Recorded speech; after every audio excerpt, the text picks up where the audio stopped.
আসসালামু আলাইকুম।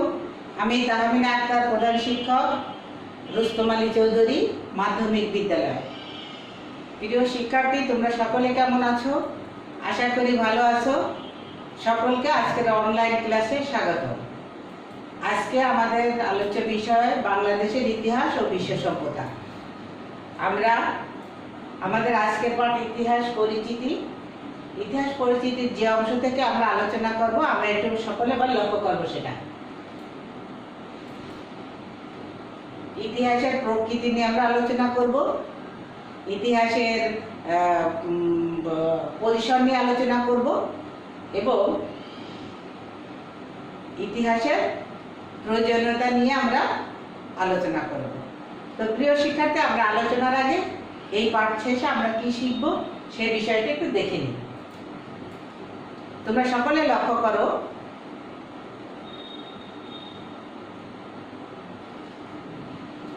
ইতিহাসের প্রকৃতি সম্পর্কে বলতে পারবো,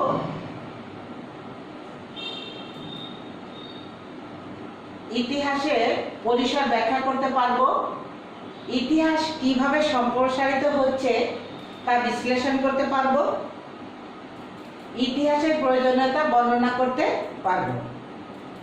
তাহলে আমরা এখন মূল আলোচনায় যাব। তোমরা সকলে ইতিহাসের প্রথম অধ্যায়টা বইটা একটু লক্ষ্য করবে। আমরা প্রথমে আলোচনায় যাব ইতিহাসের প্রকৃতি। ইতিহাসের প্রকৃতি বা বৈশিষ্ট্য। ইতিহাসের প্রকৃতি হচ্ছে বিজ্ঞান ভিত্তিক, ইতিহাস মানবিক, ইতিহাস যুক্তিশীল, ইতিহাস প্রকাশিত। তাহলে আমরা দেখলাম যে কয়টা প্রকৃতি আছে: ইতিহাস বিজ্ঞান ভিত্তিক, ইতিহাস মানবিক, ইতিহাস যুক্তিশীল এবং ইতিহাস প্রকাশিত। তাহলে শিক্ষার্থী, আমরা একটু এই বিষয়ে আলোচনায় যাব। তোমরা সবাই লক্ষ্য করো।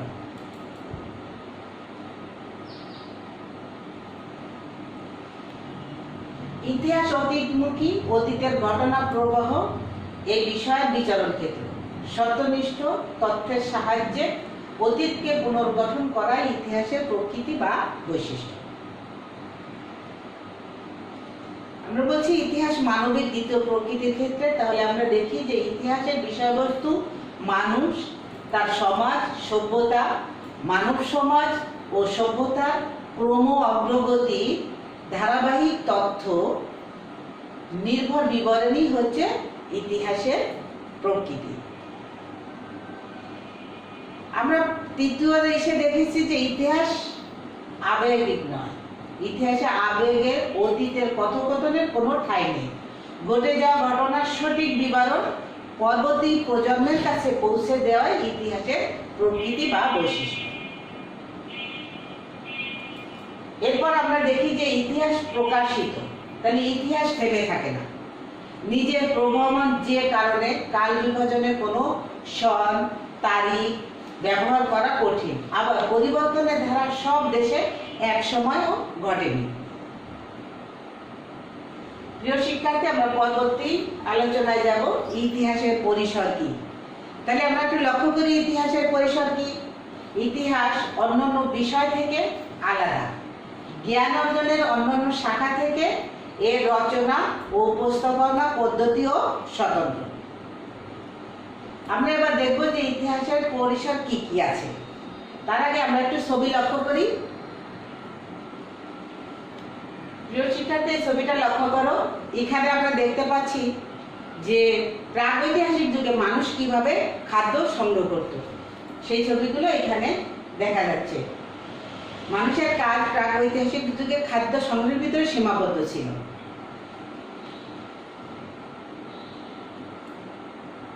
আমরা পরবর্তী ছবিটা দেখব।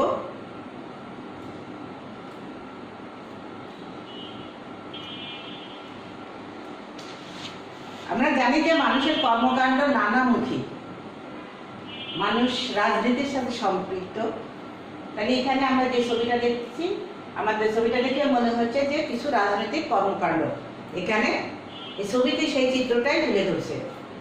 আমরা পরবর্তী ছবিটা দেখব।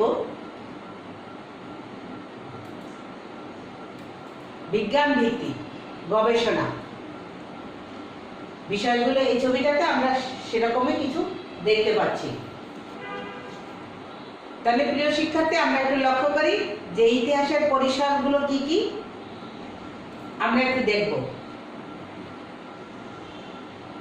আমরা এই ইতিহাসের পরিসরের ক্ষেত্রে আরেকটা বিষয় দেখতে পাই যে এটা মার্কসবাদের যুগে যে সমাজ, রাজনীতি, অর্থনীতি, শিল্পকলা যে বিষয়গুলো প্রচার বা প্রকাশিত হয়েছিল তারই যে কিছু ছবি এখানে আমরা দেখতে পাচ্ছি।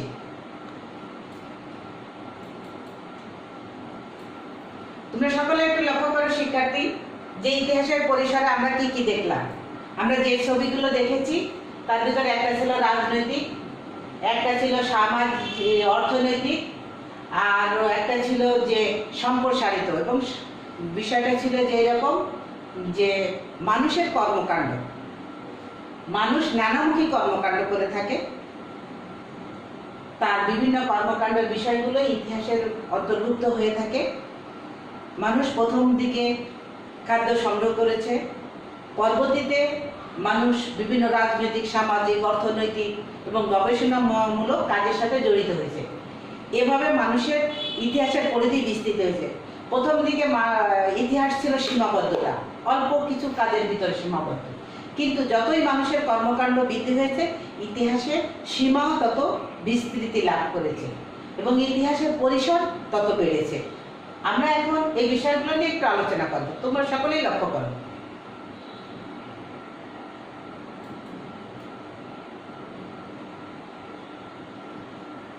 আমরা বলছি যে ইতিহাসের পরিসর যেমন বৃদ্ধি পেয়েছে তেমনি ইতিহাসের পাঠের প্রয়োজনীয়তা অপরিসীম। তাহলে ইতিহাস পাঠ আমরা কেন করি, কি প্রয়োজনে করি? আমরা একটু লক্ষ্য করি যে মানব সভ্যতা ও সমাজের বিকাশ যদি আমাদের জানতে হয় তাহলে ইতিহাস পাঠ করতে হবে। জাতীয় চেতনার বিকাশের ক্ষেত্রে ইতিহাস একটা ভূমিকা রাখে। জাতীয় পরিচয়, জাতীয় ঐতিহ্য, সংস্কৃতি, মূল্যকে নির্ধারণ করে। ইতিহাস বর্তমান ও ভবিষ্যতের কর্ম পরিকল্পনা নির্ধারণ করে। জ্ঞান অর্জনের ক্ষেত্র হিসেবে ইতিহাস কাজ করে। তাহলে আমরা দেখলাম যে ইতিহাস পাঠের প্রয়োজনীয়তা অনেক বহুমুখী, আর এই বহুমুখী ক্ষেত্রে যদি আমাদের জ্ঞান অর্জন করতে হয় তাহলে আমাদের ইতিহাস পাঠ করতে হবে। ইতিহাস পাঠ ব্যতীত এই জ্ঞানগুলো অর্জন করা সম্ভব না। প্রিয় শিক্ষার্থী, আমরা লক্ষ্য করি যে আমরা পিছনে যখন আলোচনা করেছিলাম, আমরা ইতিহাসের বিষয়বস্তু দেখেছিলাম, আমরা সেখানে ইতিহাসের প্রকারভেদে আলোচনা করেছিলাম যে ইতিহাস হচ্ছে এমন একটা ক্ষেত্র যে ক্ষেত্র সব জায়গায় বিচরণ করে, অর্থাৎ ইতিহাসের এমন কোনো ক্ষেত্র নাই যেখানে সে বিচরণ করে না। আর অতীতমুখী বিষয়কে যদি জানতে হয় ইতিহাসটা আমাদের পাঠ করতে হবে। আমরা আমাদের দেশের প্রতি যদি দেশপ্রেমে উদ্বুদ্ধ হতে চাই সেক্ষেত্রে আমরা দেখেছি যে ইতিহাস থেকে আমরা দেশপ্রেমে উদ্বুদ্ধ হতে পারি, জ্ঞান অর্জন করতে পারি, আমাদের ভবিষ্যৎ কর্মপন্থা নির্ধারণ করতে পারি। তাহলে এই বিষয়গুলো এখন একটু আমরা আলোচনা করব, তোমরা সকলে লক্ষ্য করো। আমরা বলছি যে মানব সভ্যতার বিকাশ সম্পর্কে জ্ঞান লাভ করে। তাহলে কি ইতিহাস কি করে? ইতিহাস পাঠের মাধ্যমে মানুষ সমাজের শুরু থেকে তার যাবতীয় কর্মকাণ্ড, চিন্তা, চেতনা ও জীবনযাত্রার অগ্রগতি সম্পর্কে সমগ্র জ্ঞান লাভ করতে পারে। কেননা ইতিহাসের প্রধান উপজীব্য বিষয় হয় মানব সমাজের অগ্রগতির ধারা বর্ণনা করা। আমরা পরবর্তী বিষয়টা দেখব।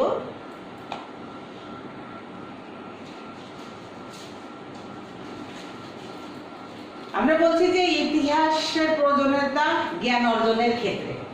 ইতিহাস আমাদের অতীত সম্পর্কে জানিয়ে দিয়ে বর্তমানের বিভিন্ন কর্মকাণ্ডের উন্নয়নের ক্ষেত্রে সহায়তা করে বলে সঠিক শিক্ষা ও দিক নির্দেশনার জন্য ইতিহাস পাঠের প্রয়োজনীয়তা রয়েছে।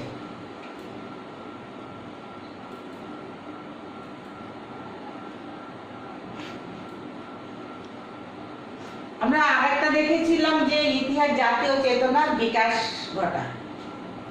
একটি জাতির ঐতিহ্য ও অতীত গৌরবান্বিত ইতিহাস ও জাতিকে বর্তমানে মর্যাদাপূর্ণ কর্মতৎপরতায় উদ্দীপ্ত করে বলে জাতীয় চেতনার উন্মেষের ক্ষেত্রে ইতিহাস পাঠের কোনো বিকল্প নেই। তাই আজ আত্মপরিচয় সংকটের লগ্নে ইতিহাস পাঠ আমাদের জাতীয় দায়িত্ব।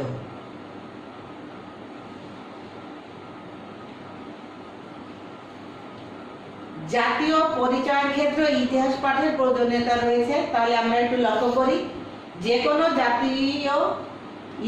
জাতীয় ইতিহাস ও ঐতিহ্যের উপর ভিত্তি করে জাতীয়তাবোধ গড়ে ওঠে, যা দেশ ও সমাজের উন্নতি তথা দেশ প্রেমের জন্য একান্ত অপরিহার্য। তাই জাতীয় পরিচয়ের ক্ষেত্রে ইতিহাস পাঠের প্রয়োজনীয়তা অপরিসীম।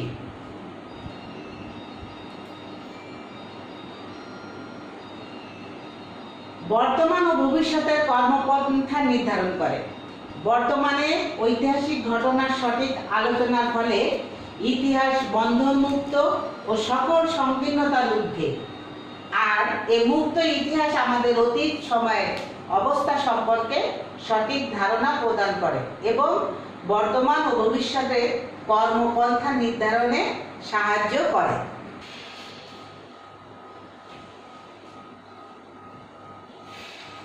আমরা লক্ষ্য করি এদিকে, জাতির ঐতিহ্য ও সংস্কৃতির মূল্যকে সংরক্ষণ করে। তাহলে আমরা বলছি ইতিহাস পাঠের আরেকটা প্রয়োজনীয়তার দিকটি হচ্ছে জাতির ঐতিহ্য ও সংস্কৃতির মূল্যকে সংরক্ষণ করে। ইতিহাস একটি জাতির ঐতিহ্য ও সাংস্কৃতিক মূল্যকে যথাযথভাবে সংরক্ষণ করে। সমাজ ও জাতির অগ্রগতির কাঙ্ক্ষিত লক্ষ্যে পৌঁছতে ইতিহাস জ্ঞান সহায়ক শক্তি হিসেবে কাজ করে।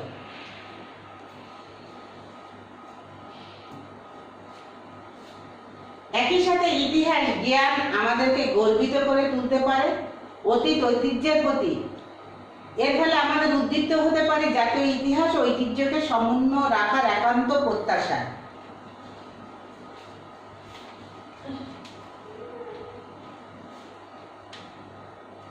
প্রিয় শিক্ষার্থী, আমরা এত সময় যে বিষয়টা আলোচনা করলাম সেই বিষয়গুলো আমাদের কতটুকু আমরা ধারণ করতে পেরেছি সেই বিষয়টা আমরা একটু লক্ষ্য করব। কেমন? আশা করি তোমরা যে প্রশ্নগুলো করব তার উত্তর দিতে সক্ষম হবে।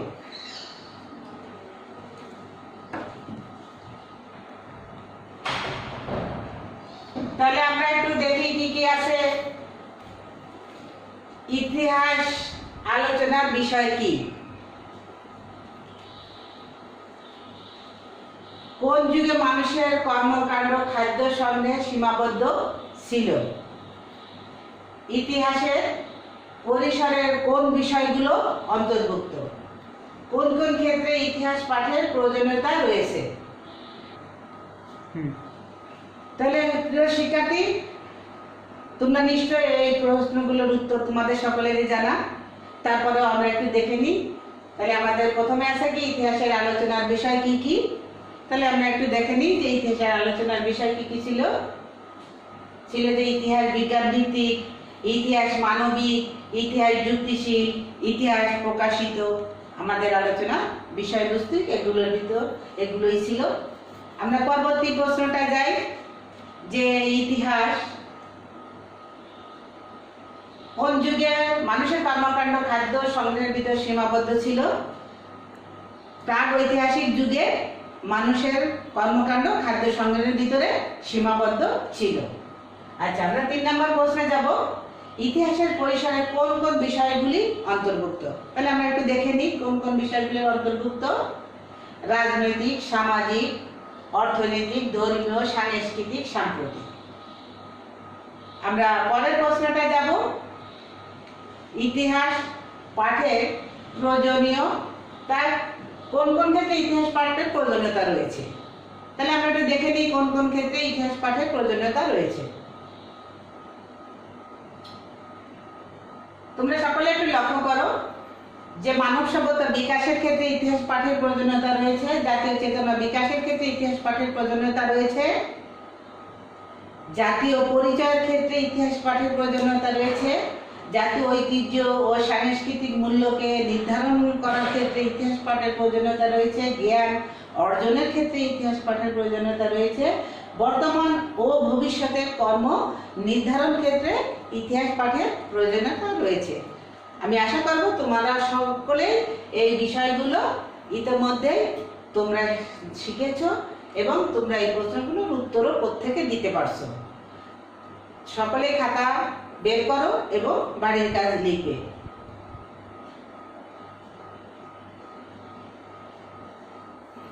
সকলে একটু লিখে নাও শিক্ষার্থীরা। এক, ইতিহাস পাঠ করলে বিচার বিশ্লেষণ ক্ষমতা বাড়ে। এই বাক্যটি ব্যাখ্যা করো। কি তোমরা সকলে লিখেছো? আমার মনে হয় তোমরা সকলে লিখেছো। তো প্রিয় শিক্ষার্থী, আজ আমরা দেখলাম যে ইতিহাসের পরিসর, ইতিহাসের প্রকৃতি, ইতিহাসের প্রয়োজনীয়তা। আমরা প্রকৃতির ক্ষেত্রে দেখেছি যে ইতিহাস গবেষণার মাধ্যমে কাজ করে, ইতিহাসের ভিতরে কোনো আবেগের কোনো স্থান নেই এবং ইতিহাস সবসময় প্রকাশিত হয়। ইতিহাস পরিসরের ক্ষেত্রে আমরা দেখেছি যে প্রথম দিকে ইতিহাস শুধু খাদ্য সংগ্রহের ভিতরে সীমাবদ্ধ ছিল। পদ্ধতিতে ইতিহাসের কর্মকাণ্ড বিস্তৃতি ঘটেছে, তার পরিসরেও বিস্তৃতি ঘটেছে। এই কর্মকাণ্ড যখনই বিস্তৃতি ঘটেছে তখনই ইতিহাস রাজনৈতিক, সামাজিক, অর্থনৈতিক, ধর্মীয়, সাংস্কৃতিক এবং সাম্প্রতিক বিষয়গুলো তার পরিসরের ভিতরে অন্তর্ভুক্ত হয়েছে। আর এছাড়া আমরা দেখেছি যে ইতিহাস পাঠের কেন প্রয়োজন রয়েছে।